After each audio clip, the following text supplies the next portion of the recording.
Welcome back to Live from Paris, where it's now time for Media Watch. James Creedon joins me in the studio. Hello to you, James. Good evening, Rebecca. So one scene that everyone remembers from this year, I think it's going to be one of the iconic images of this year, was the swearing in of poor old François Hollande, the French president. And there was that terrible weather and he was soaked to the skin. And it's happened again. It was like a deluge. It was like a deluge. And it was kind of funny to view it, to be honest. This was immediately after he was sworn in. He was going up the Champs-Élysées in an open-top car to get to the Arc de Triomphe, where you can see him pictured here. And it was lashing rain. He was in an absolute deluge. And later on the way to Berlin to visit Angela Merkel, his plane got struck by lightning. Do you remember that? It was a bad omen, wasn't it? Now, this is today in Caen for the D-Day commemorations. And look what happened. He got drenched. An umbrella this time. He got drenched again, but it still managed to wet him to some extent. But in any case, he hasn't had much luck with the weather in the less than 1 month he's been in power. But he reacted in very good humour when a journalist for French television asked him about this particular run of bad luck with the weather. Let's take a listen to how he reacted. Mr. President, nothing stops you, even a deluge. Yes, my term started with rain and it's continuing with rain. But it's doing me good. Oh, well, you know, he reacted in good humour. Let's take a look at how some people online reacted to that, Rebecca, on Twitter. And you have here one person saying, I don't know who the rainmaker is for Hollande's term, but he's doing a very good job. Somebody speculating that perhaps it was some military intervention. Well, not really, but I suppose just being a little bit ironic. Maybe it's the UMP party. Right, who knows what's going on? Well, there you go. You got there before me, Rebecca, because this person's saying, it seems that rain is a little bit right-wing. Le pluie est de droite.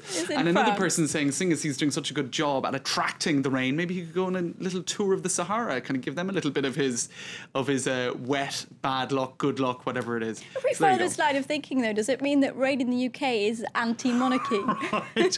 You see, I'm not sure we can follow the logic through. But in any case, in France, it appears to be a bit right-wing, according to some. The poor Queen, she also had to put up with it, didn't she? Dripping off her beautiful hat. Now, we're staying with the theme of François Hollande. No more rain, but some bad feeling that may have passed between him and Nicolas Sarkozy. That's right. Now, this was the Canard Enchaîné satirical paper that comes out on a Wednesday with this particular scoop. Now, do you remember this scene? This was on the 8th of May, the two men standing side by side for the Victory in Europe Day celebrations. This was 2 days after François Hollande was elected and about a week before he was actually sworn in. And all the media was saying at the time, wow, you know, it clearly they're doing a very good job at looking friendly. Now, the pictures we're seeing here was the actual handover of powers, which was a lot chillier. Many commented that François Hollande didn't even accompany Sarkozy back to his car, which would have been traditional. That's how Chirac did things, or Sarkozy did things with Chirac. Now, it appears that any mail that was delivered to the Élysée Palace between Election Day and the swearing-in was shredded by Nicolas Sarkozy's people. According to the Canard Enchaîné, all of that mail addressed to François Hollande at the Élysée Palace, shredded. And what else? What other details come out in that article? Apparently the meeting, there's a 30-minute meeting between the two men on the day of the handing over of power. Apparently it was very cool, allegedly, according to François Hollande. As usual, he only spoke about himself. He is said to have told somebody close to him. And of the campaign, Hollande said, he spent his time lying. That's about Nicolas Sarkozy. He attacked my partner, Valérie Trierweiler, and he called me a little slanderer. So apparently a lot of bad blood between the two men, despite an attempt to appear Republican and friendly on the 8th of May when they stood side by side in front of the Arc de Triomphe, where François Hollande later got drenched, as we saw in the first story. Not much of an entente cordiale, but no. It does maybe add fuel to the fire of this idea that it was Sarkozy that sent in the rain. Right, exactly. Right, now we're going to start talking about YouTube and other online video websites.